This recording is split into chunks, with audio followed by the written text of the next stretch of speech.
Thank you, sister. Assalamu alaikum, everyone. I just want to say I'm so deeply honored and humbled just to be here at Dar Al-Hijrah. And we are in a critical moment in this country. And the question is, will you define Islam or will you allow the racist, bigot Islamophobes to define Islam? The truth, which is that our beloved Prophet Mohammed was a human rights activist. He was a racial justice activist. He was an environmental justice activist, taught us about how to take care of the earth that Allah gave us. He also cared about the animals. He was an animal rights activist. He was a feminist in his own right, uplifted the women in his community. When we talk about our beloved Prophet Muhammad sallallahu alaihi wasallam, let's talk about how he was the first victim of Islamophobia. You think you got it bad now? You think, oh, poor Muslims in America, we got Islam. Do you understand what, if you want to know what Islamophobia is, let's take it back.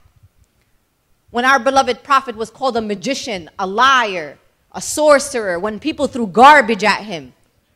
So when we teach our young people about the seerah of the beloved Prophet Muhammad, we have to make sure that as part of his story, that he is and was an activist.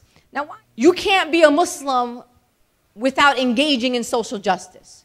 You can't have black people in your country that you live in who are being killed at the hands of law enforcement and sit back and be silent.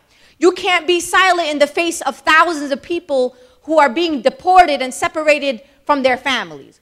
You cannot sit back when young Muslim men in your communities are being entrapped in bogus cases by law enforcement. Their families are crying over them. So if we as Muslims believe that the only fear we have is the fear of Allah, why would we be afraid of Islamophobes or racists or bigots or people threatening us? I'm not afraid of those people.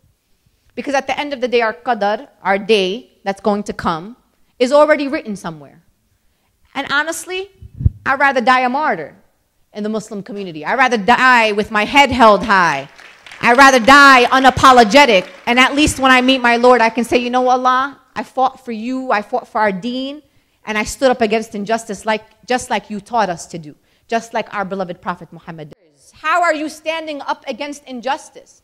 We also talk a lot about, in the masjid, we talk about jihad, and we try to clarify for non-Muslims what jihad is, because people made jihad into something that is negative, right? Jihad is something violent, when in fact, jihad is about struggle. So I hope that you reflect on that, my dear sisters and brothers.